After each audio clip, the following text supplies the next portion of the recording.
Hi, everybody. Thank you for joining us today.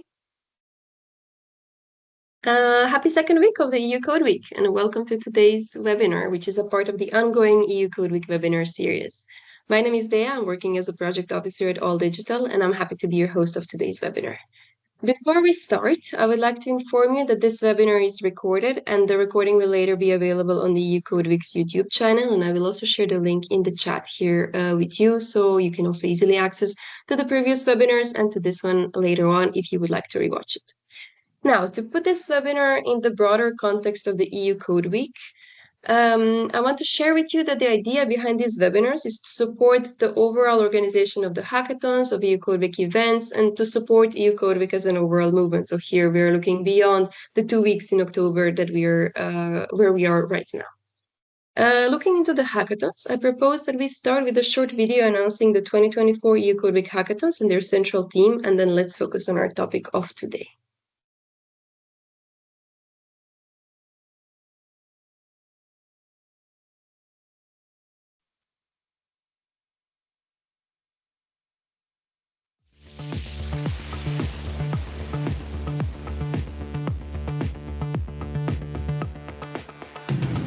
Welcome to the EU Code Week Hackathons 2024, where young minds from across Europe come together to solve real-world challenges. It's time to code, create, and collaborate. This year's central theme is inviting you to look into future. How can you address the challenges of the future? How will you say, "Hello, future"? Get your team, grab your ideas, and join your local hackathons from October 2024 to March 2025. Local hackathons will be organized by national hubs. Speak to your national hubs to get more information. Keep an eye on EU Code Week website and join our webinars. Join the EU-wide initiative and bring your ideas to life. Let's greet the future together.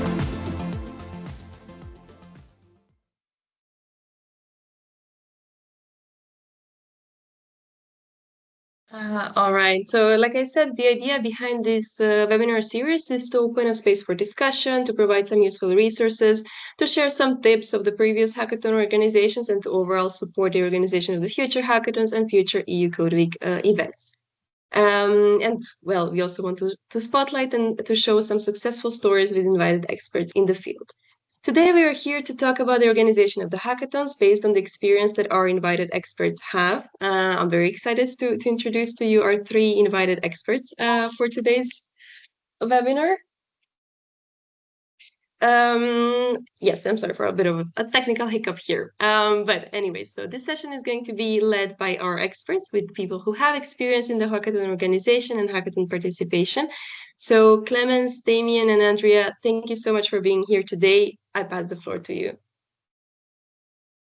Thank you, Dia. I'm just gonna start I'm gonna share my screen so we can get started.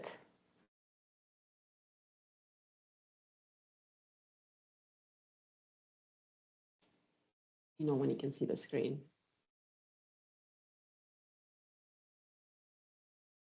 Good.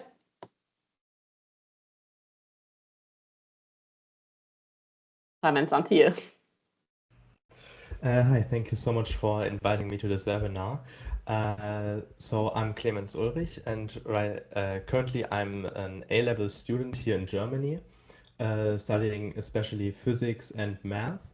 And last year I took part in Avanad's hackathon in the Fuel Conference 2023, and it was a really amazing experience. So that's also why I was invited here today, and I'll talk a bit about that.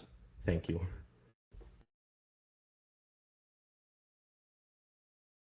Well, hello from my part. I'm Damian Rodriguez, and I am a high school graduate and a course addict.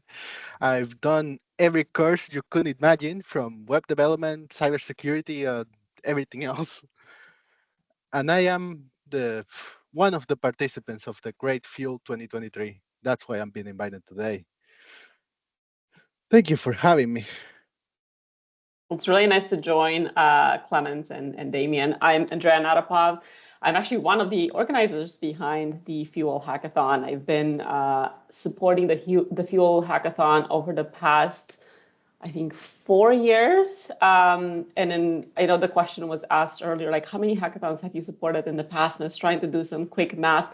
I think I've supported or organized on over 25 to 30 hackathons over the last, I want to say, maybe less than 10 years. So it's always been an amazing experience. And I'm happy to run you through some of the ideas, what to do, what not to do, share some of the background and some of the insights that I've gathered over the last little while.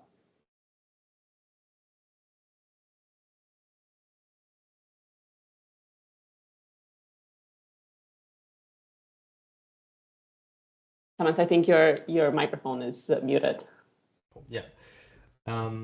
So you said you had already participated in a lot of hackathons and have a lot of experience with them. But what would you say is a hackathon? How would you define a hackathon? Sure.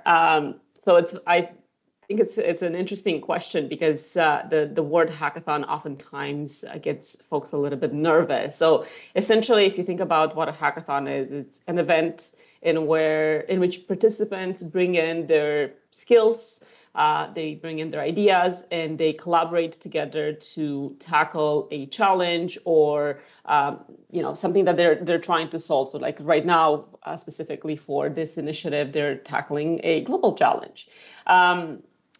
In a hackathon, I know it seems a lot more technical, but it doesn't have to be technical. And I was watching the intro video that Dea was showing. I loved seeing all the Post-its. I think it's like I was just doing a happy dance internally seeing all of the Post-its, because in a hackathon, participants essentially form teams.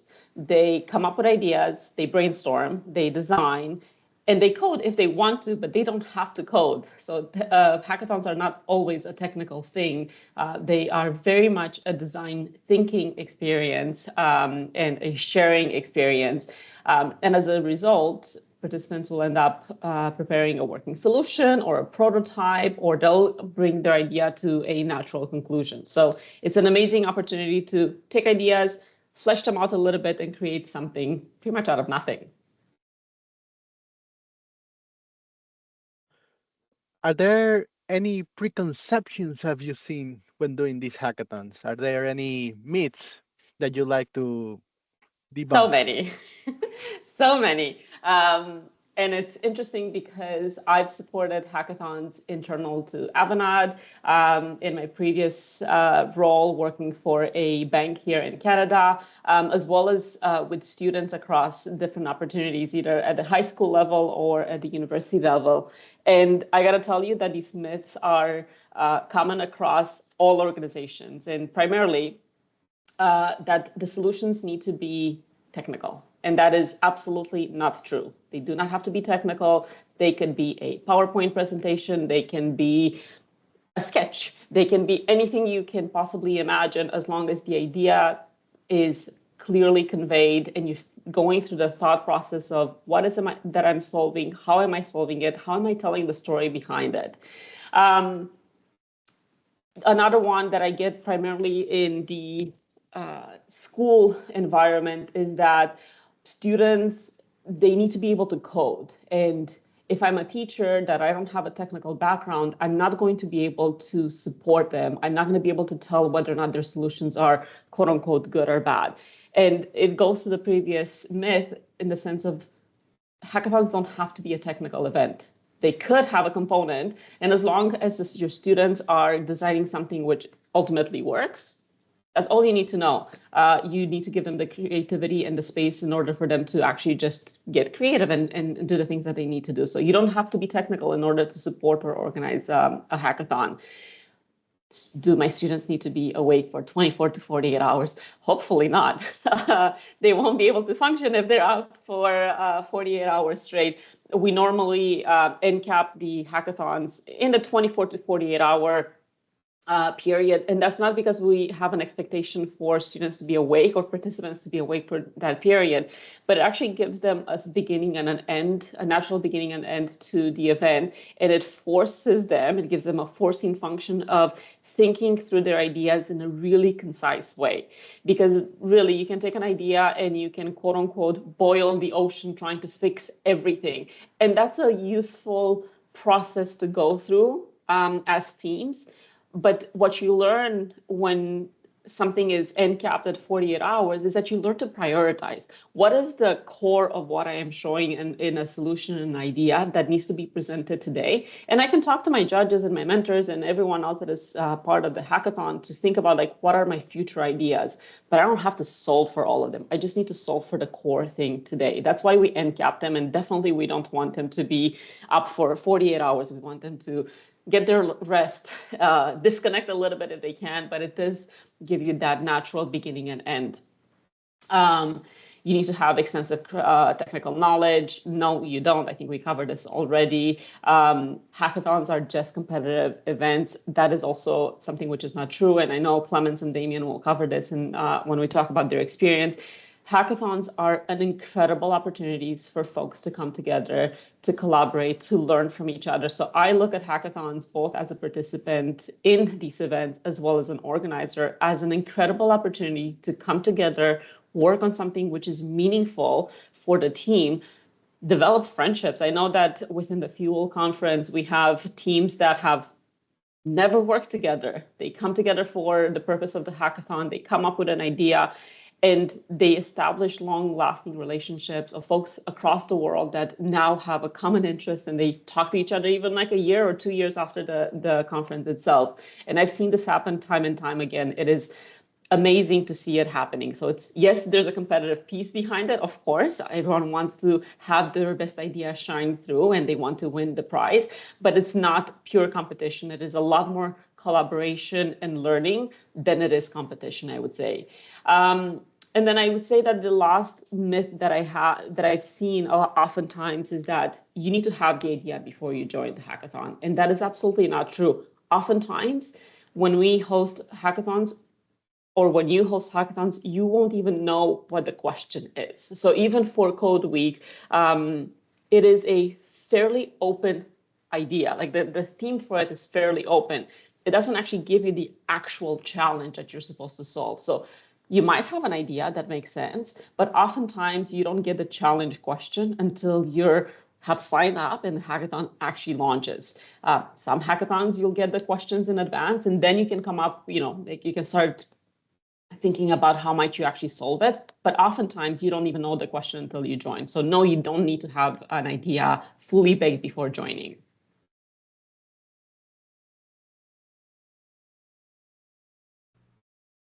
All right, thank you so much for busting some of these myths and explaining a lot of things about the hackathons. But especially regarding the Code Week, how would you say does a Code Week hackathon actually work?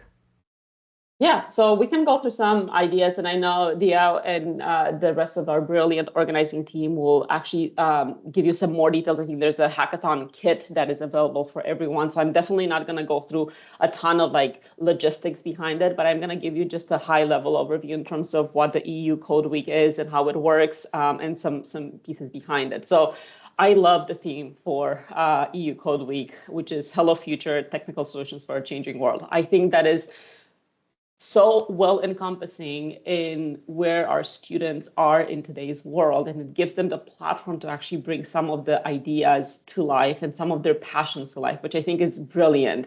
I think one of the interesting parts in the EU Code Week is specifically the target audience, or folks that are joining in the hackathon this time. So it is primarily the age of the participants here is 15 to 19. And it's interesting because oftentimes we see the professionals participating in these hackathons, or we see the university students participating in these hackathons, but there are not a ton of events in which are targeted to this 15 to 19 age demographic.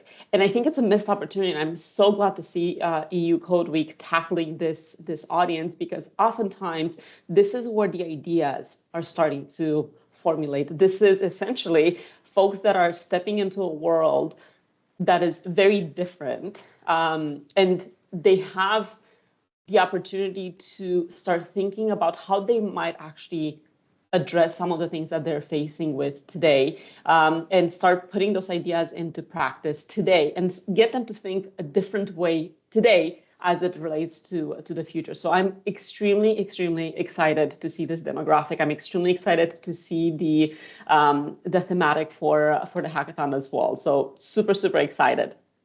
I can give you some ideas, and I know Dia is adding the details in the chat here in terms of how to get more details. But you're participating in the Code Week. How are you actually going to run the hackathon? So the high-level steps here, decide on the size and the time. How many students are you looking to have in your hackathon? Is it something that you're running fairly small, or is it something that you're running which is going to be encompassing of a lot of students? So that's an important thing that you need to think about it. Are you running this in your classroom, or are you running it at a school level? Are you running it during one day? Are you running it during an entire week? Because you'll need to kind of think through the logistics. In order to participate in this, you'll need to sign up on Event Tornado, and I know the organizing team has all of the details on this. The other thing that I want you to think as organizers is that this is not just on you. It is not one person who puts together a hackathon. That feels very overwhelming, and you can't be everything for everyone. So really think about bringing in mentors, and we'll talk about the role of the mentors a little bit later.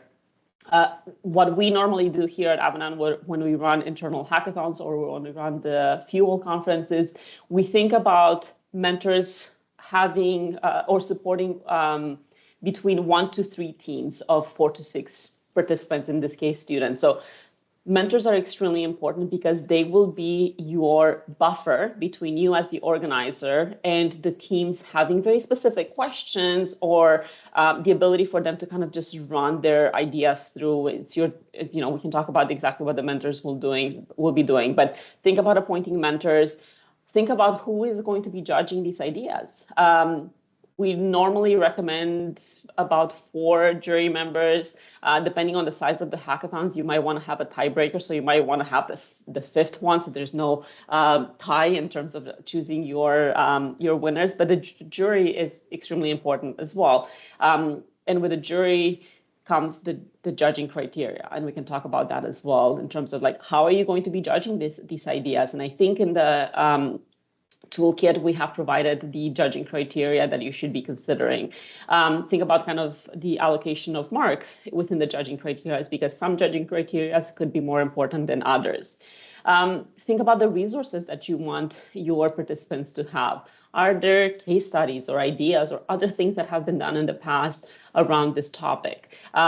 Make it available to them and let your participants know where they can find the information.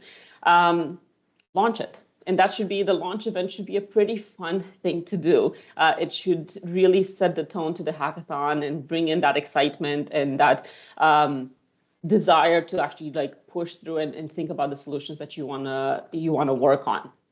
Are you doing a prize? So if you are doing a prize, what is that prize? So agree on that as well. And then lastly, because the Code Week is something that lasts over the next little while, up until March of next year, make sure you do add your hackathon to the Code Week map. I would love to see that map getting populated over the next little while. And you have the details here in terms of how to where to add it. So the website is on the slide as well. And just so you know, these slides will be made available to everyone in addition to the recording itself. And the last piece here is more for the students. And I don't know how many students we have on the call here, but when you are presenting and you'll hear Clemens and Damien talk about their experience, think about what are some of the guidelines behind a successful presentation. So really think through your presentation, develop it in a PowerPoint or in a storyboard, whatever you want to create, but think about not just the solution that you're bringing forward. Think about the story behind that. How did you come up with the solution? Why is it important? Are you solving a friction point? And oftentimes we forget this really important step, that it is not just the solution that you're showcasing, it's the storytelling of that solution. And it has so much power, and it is oftentimes overlooked to tell the story of how you came up with it. And you'll hear Damien and Clemens talk about their solutions. And honestly, it almost doesn't even matter what the solution is. What the powerful piece around it is what motivated you to get from point A to like the solution that you're driving through. And then the other thing is in terms of how you're presenting your solution. I believe we're doing a pre-recorded 5-minute presentation of your solution. So 5 minutes sounds like a lot of time. When you start recording it, it is really not a lot of time. So you need to be very concise on how you're delivering the message and the story behind it. So practice it, record it a few times, and then choose the best sounding solution in that 5-minute time. And I know there's steps in terms of what needs to be included in the solution itself. Really think through the judging criteria. Knowing how you're going to be quote unquote marked is really important, because you should be highlighting these components throughout your presentation. So think about where the highest marks are allocated. Make sure you speak to that point. And then the last point is, we are talking about a technical space. If you are choosing to do this, we are obviously living in an AI world. So do use AI and generative AI. Like, we do want to encourage folks to use the tools available, and we don't want to discourage you from actually utilizing the tools that are currently available to you. But in the sense of fairness and transparency, we do want to make sure that participants are highlighting the content that has been created with the use of artificial intelligence or generative AI. I think it's important to just give line of sight in terms of what is just their creation versus is their creation with the addition of AI. And that's not to say that the AI is bad. We do want to see it utilized, but we want to have that transparency as well. I think so. This kind of just covers, what to think through in terms of how to plan it, how to present it. We did talk about mentors, and I'll very briefly talk about, what are some of the things that mentors should be doing or should not be doing. The role of the mentor is to guide and advise. Meet with the teams, listen to them, ask them detailed questions, push their thinking, get them to think in a certain way. Like, do they need to think bigger than what they're currently telling you? Do they need to think smaller? Are they thinking about too many things? Do they need to be more concise? Coach them. Is there any specific knowledge or constructive feedback that can be provided to these teams in order to move them along their ideation path, as well as getting into the actual creating the meat and potatoes behind the ideas? Support and encourage. Honestly, 48 hours is a short and long time at the same time. Folks lose steam, conflicts arise in the teams. Things work, things also break. So there is a bit of a roller coaster of emotions as participants go through these initiatives, and it is by design. It is meant to create a little bit of a sense of discomfort because it's very much aligned with real life. So the role of a mentor is to really support and encourage the teams moving through these through this process. There is this thing behind change management and team functioning around teams forming, norming, storming, and conforming. All of the teams, without a fail, in the close to 30 events that I've organized, even more so the ones that I've participated in, every single team will go through this path. And the role of the mentor is really important because it helps guide that journey and the experience of the participants themselves. And the last thing I would say is the role of the mentor is to help with the presentation. So listen to what is being presented. Are they conveying the right message? Is the team highlighting the story behind the idea, or are they not? Are they being too technical if they are choosing to show a technical solution? Are they potentially not thinking through all of the judging criteria? So mentors are not defining the solutions. Mentors are not creating the solutions with the teams, but they do help around, again, guiding and advising, coaching the teams, supporting, and ultimately the final presentation. So I hope that makes sense in terms of, what mentors do, how you should be setting up the hackathon. But because we have Damien and Clemens here, it's one thing to hear from me as an organizer, but I think there is benefit in those of you that are thinking of organizing these events to actually hear from folks that have participated. So I'm actually going to switch the interview a little bit around, and I'm going to actually just interview Clemens and Damien around their idea. So Clemens, maybe we'll start with you. Can you just run us through a little bit of your experience in the Fuel Hackathon? And I have here just a quick snippet of the solution that you have created during the Fuel Hackathon. Maybe just run us through the idea and a little bit of the process that you've undertaken. So thank you for letting me share my solution to the that we presented at the hackathon. First, I just want to talk a bit about the hackathon in general, and I have to say it was a really great experience, especially hearing everyone's solutions to different kinds of problems, and also how they worked on it and how they implemented all of these solutions. That was, I think, one of the most rewarding aspects about the hackathon, because it gets you to think about many different parts of your life that you never really thought about, at least in the Fuel Hackathon. And our solution to a problem was, or rather, the problem we first thought about was that if you look around, especially in like city areas and where a lot of people live, there is a lot of trash lying around, and we took this idea and created a solution which is also presented here, the litter picking drone. So our process was that we first thought about, okay, which problems especially affect us right now, and trash lying around was one of the biggest problems I think everyone is facing, and if everyone goes outside, they will probably immediately see something laying around. And then we thought, how could we solve this issue, especially because I live in Hamburg, a big city. We thought, okay, how could we solve this problem here? And then we, after a bit of brainstorming, I remembered a video I watched about drones. It didn't really have anything to do with the problem, but it gave me the idea maybe we could use drones to solve this problem, as they would not interfere with traffic or anything. And yeah, from that point on, we agreed on this idea of using drones to clean up our cities and streets and all that.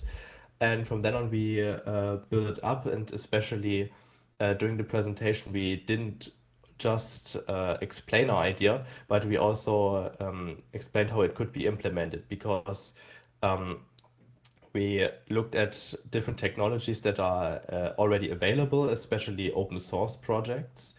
And with these, we also we didn't have a practical solution, but we could prove that all of this was also possible with these existing solutions. And I think, yeah, this is also pretty important to not just have the idea, but also back it up with things that are already working. For example, looking at different projects, or like what we did, looking at different technologies already available and having been tested in the industry. And yeah, from that point on, we just made a presentation talking about all of this. And yeah, that was pretty much the process, just getting the idea, connecting it with different, getting the idea, looking at a problem that affected us all. So it wasn't just this abstract thing we had, but everyone had a personal connection to this problem.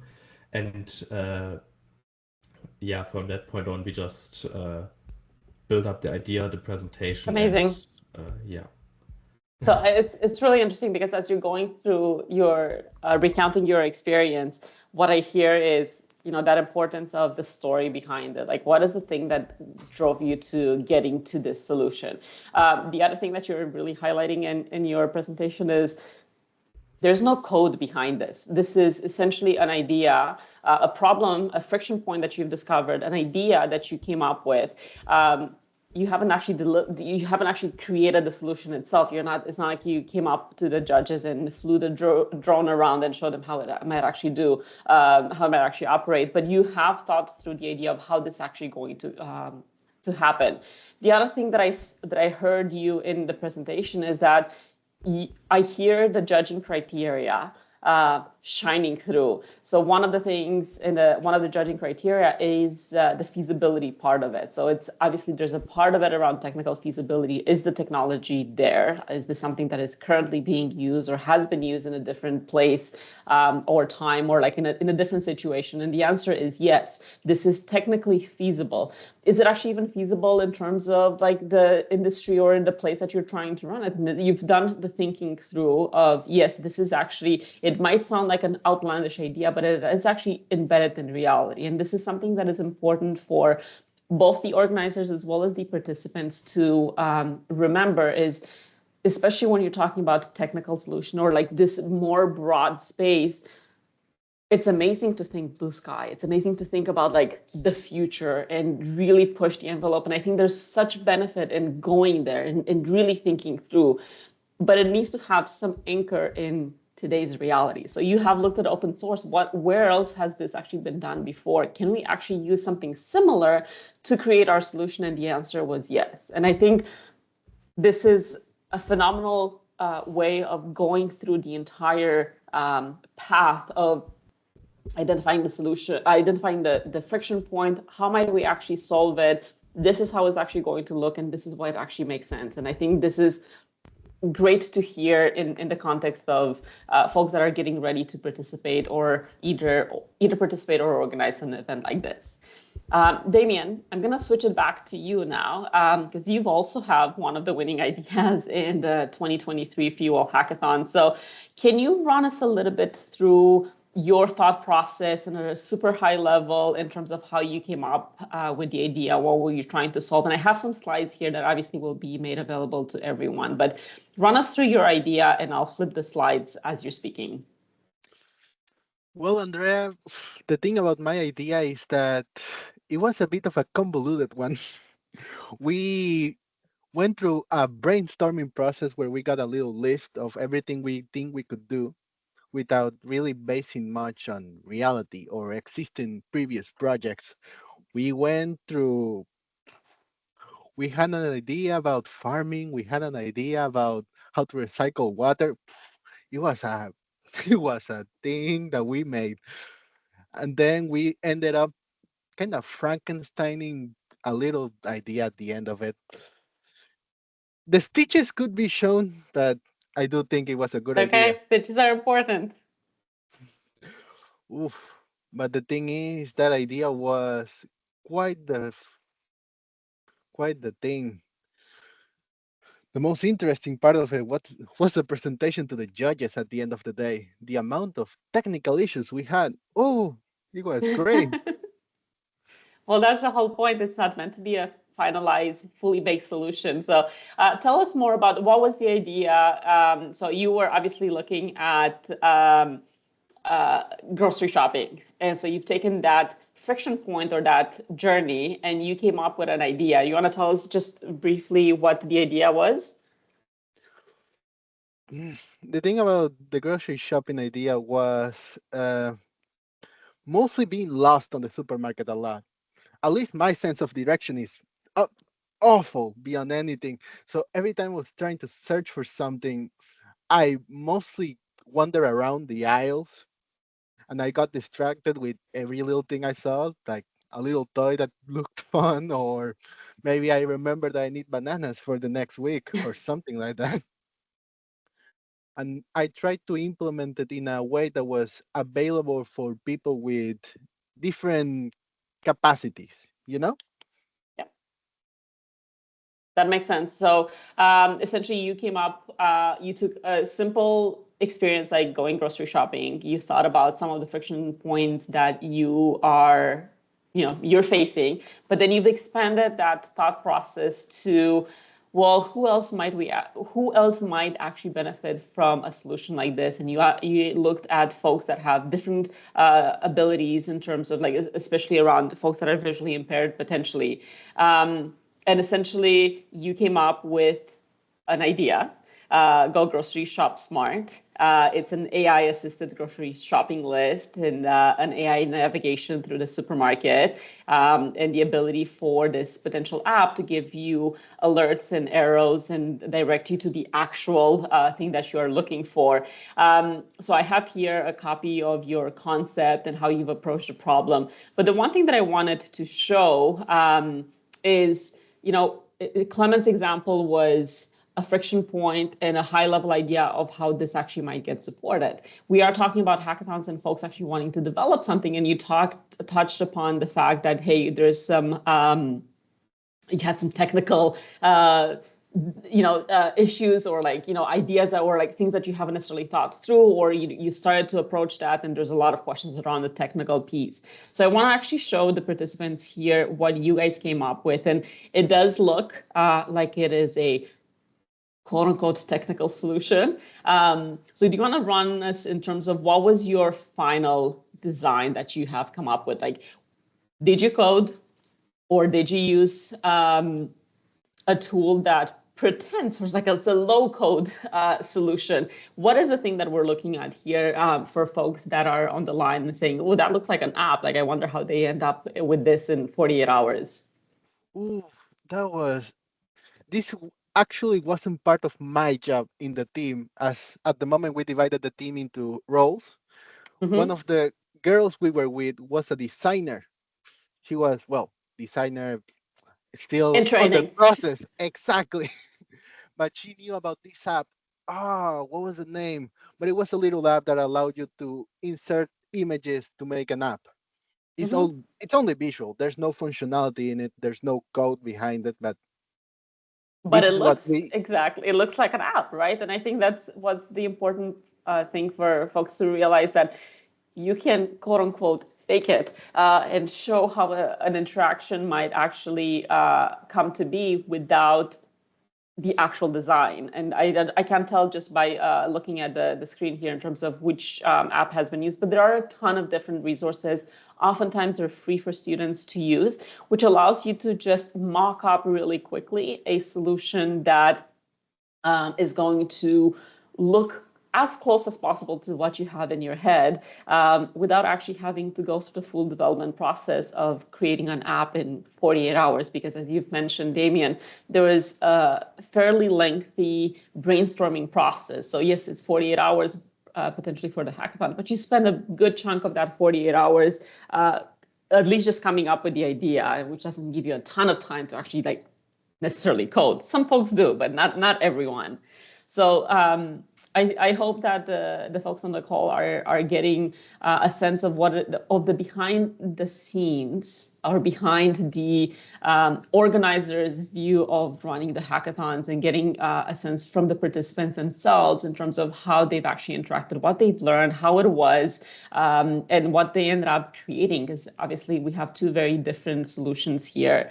So let me ask both Clement and Damien around, as a participant, what would you tell either the organizers or the mentors? Like, what are some of the tips that you would want them to take and bring forward to other participants in a hackathon? Your words of wisdom. Oof, that's kind of hard. What do you think, Clemens? Because putting into words that experience. Ugh. So I think a really important tip for the mentors or organizers is especially it's, how should I say this? It's really important to talk, especially for the mentors, to talk with the participants and maybe like guide them in the right direction, but not give them like directly a solution, but maybe like give them pointers. Maybe Give what about them this a map. area? And yeah, exactly. Maybe like they could say, how about you? Like this is your problem. Maybe you could look into this field of technology, for example, but like not say, all right, you could use this as an example for to solve your problem, but just like a rough idea of where they could go if they're really stuck, because I think this is one of the most important things for mentors to do to help the participants move forward, but not like guide them through every step of the way. I would agree with you on that, but I will also add that, at least on my experience, our mentors, what they did was let us go free, go brainstorming. They only gave us the tool to organize ourselves. And then when the Frankenstein idea ended, at least for us, they just said, there's a few stitches here, a few stitches there. It's good. Send it home. And that's what we did. That is really the guiding and the coaching, and I think there's benefit in that. Like that is the point of the mentors. They're not there to solve it for you. They might have their opinion, they might have their ideas, but they're not meant to solve your solution or your friction point. They're just meant to get you to think, or they might challenge you of like, does this actually make sense? Well, how might you actually do this? And I was reflecting as I was speaking, that you hear me a lot saying, using the words of how might you, and this is very much rooted in design thinking, and it is something that we do here at Avanade pretty much on a daily basis. I'm not telling you how to think. I'm asking you how might you actually solve a solution, because the onus of the solution and the thinking is back on the team itself. The roles of the mentors is to do that, to get you to push through the questions that you might have, push through the thinking behind the solutions, the friction point, putting it together into something. Sometimes it does look like a Frankenstein solution, and that's okay. That's the point of the hackathon, and really just getting you to brainstorm, hone on an idea, start developing it, apply the judging criteria, because ultimately, you still get quote unquote marks for it. Tell the story and present it, and it all comes to fruition into something which oftentimes is mind-boggling. And I would say it's even more mind-boggling supporting hackathons for the student population than it is in the professional organization, because in the professional sense, oftentimes we really have some boundaries that we put on each other in an organization. Like we think about who our clients are and how it is actually going to benefit. Like, does it generate value and revenue or does it not? So oftentimes we put some we have some biases in terms of how we approach coming up with the solutions. But when you support students, either at the university level or within the high school level, there are no boundaries. They're not really limiting their thinking. It's really, the ideas that come through are really incredible, and they're really, we oftentimes for the Fuel hackathons, we actually invite a lot of folks within the organization to join the final presentations because I find them so inspiring. So really, thank you, Damien and Clemens, for sharing not just the ideas, but actually the thought process that has gone through it. I hope it gives the potential organizers here on the call some sense of like how this actually comes together. Do you guys have any other questions for me, Damien or Clemens? If not, we can open up the floor and to any questions, and I have some final parting words for the rest of the team here. Not any more questions from me, at least. Yeah, from my side, I don't have any questions as well. Perfect. So, before I open it up to the floor for any questions that there might percolate here, when I think about, because I'm sure that folks are kind of like having the question in the back of their head of like, why should I be doing this? Like, why should I be hosting a hackathon? I know there is a question around like how much time is involved in preparing for a hackathon like this. And is it something that you can just decide today and run it tomorrow? No, like I want to be, very, very transparent about this. It does require some prep work and some time commitment from an organizer perspective. The good news is that a lot of the logistics behind it have already been included in the guide that Dia is sharing with everyone. So you don't have to go through all of the details. We've done the thinking for you and we've done the logistics works for it. But if I take a step back and I think about the benefits from a student perspective, because ultimately the role of the organizers here is to empower and support students, it's allowing them to step outside of the comfort zone. It is allowing them to feel uncomfortable a little bit in the process because they are learning something new. They are stepping outside of the comfort zone and they're doing something different. And I think that is extremely powerful and such a huge component of what a hackathon is or an event like this. It teaches teamwork, it teaches collaboration, idea sharing, idea prioritization, conflict management, like which idea comes is the one that is going to be the one to win and the one to be to make it forward, or is it a Frankenstein idea like in Damian's case? So all of this, it's an opportunity for all of this team building and interaction to really come together in 48 hours. And there's going to be a lot of experiences that the team is going through, and it's meant to do that. It is meant to allow the teams to come together, brainstorm, and get uncomfortable, fight a little bit, come back together as a team, and really deliver something really, really useful. It is allowing participants to learn skills that they didn't know they would need, or they didn't even know that they have an inclination towards. So, some participants are very tech enthusiasts, like Damien here. But I'm sure that even going through a process like a hackathon, it allows students to really learn new skills and potentially get curious and excited about developing other things. It can also allow them to hone some existing skills that they have. So in the example that Damien gave, there was someone on the team that was a quote-unquote designer in training. Well, this gave them an opportunity to put those skills to use and actually create something using those skills, which was the mock-up of the app that they've used. They learn new information about new technologies. Obviously, this is something that through all of the resources that are being shared, this is a great learning opportunity about different ways of thinking, new technologies, new ways of applying those technologies, and pushing the boundaries. It allows them to get a sense of what design thinking is without actually calling it design thinking. Ultimately is, who are you designing the solution for? What is the problem that you're solving for the core person or the core audience for your idea? Ultimately, this is design thinking at its finest without actually calling it design thinking. And it's something that is going to be extremely useful for students to develop as they go through their education and they're stepping into the quote unquote real world. And ultimately presenting their ideas. You've heard Damien and Clemens talk about their ideas. They didn't tell you the idea of like, you need to click on this, or the drone is going to be, taking this path. Like none of that was in their presentation, even their quick, like 30-second to a minute introduction. What you heard was a story.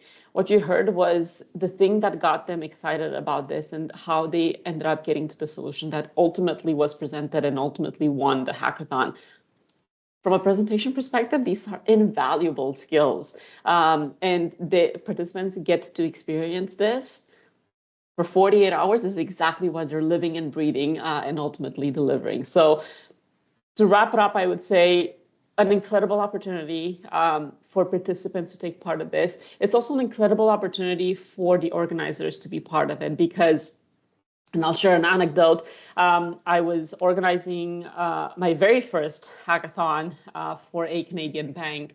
And I recall this is like a core memory for me. It was our really senior executive that was sponsoring this event. And I think he was he understood the benefit of it, and obviously supported it and allowed for the budget to happen. But I think he had some hesitations, like I'm taking. I think at that point we had about 200 participants going through it. Taking 200 people away for 2 days, that's a big thing for the organization. And we invited him to come in and observe the teams at work, and it really changed the power dynamic. Like now he was an observer; he was no longer their boss's boss, like, a few levels removed. And I remember as he has interacted with the teams and listened to them and listened to the ideas, he came up to me and said, I knew that our people are talented and they have a lot of great ideas. I obviously knew that. I just didn't really know it. I didn't really get it until I was part of it. And that was an incredible thing to hear someone, that senior share and really see the benefit of these initiatives. So as an organizer, you'll get to actually experience that. You'll get to experience just how creative your students are and how different their brains works and how exciting it is to give them a platform to actually come up with ideas that are meaningful to them. I think that's a big thing for students. They really come up with ideas that have a personal meaning to them. And it's really important as an organizer to give the platform and to see this ideas germinate and actually come be presented into something which actually has a shape. So it's I think you'll learn from organizing the event as much, if not more, than the participants themselves going through the initiative as well. So I'm really, really excited for everyone to go through the experience and experience what I have experienced over the last little while. Yeah, before we close and just have parting words, any questions from the audience? Well, in the meantime, while you were talking, I was also replying to the questions we had in the audience. Thanks a lot, Andrea, for ending on this very inspiring note, and thanks to all three of you for being here today and giving concrete examples. And just it was very inspiring to learn from your experience and to get some concrete tips and tricks. As it often happens, we run out of time. Our 45 minutes flew by, but that's what often happens when you're having fun and when you're hearing from interesting people about their interesting experience. In the meantime, I also shared in the chat an email address where you can also reach out to us if you have any questions that were perhaps not addressed either by our speakers or in the chat with the questions that you were posing. And I also shared with you the EU Code Week website, and I invite you to follow the website and the social media channels to also get more information about the future webinars. And thank you again for joining. Thank you for being here. We look forward also to seeing you in future webinars. And we are always happy to hear back from you. So thank you, everyone, and have a nice day. Thanks, everyone.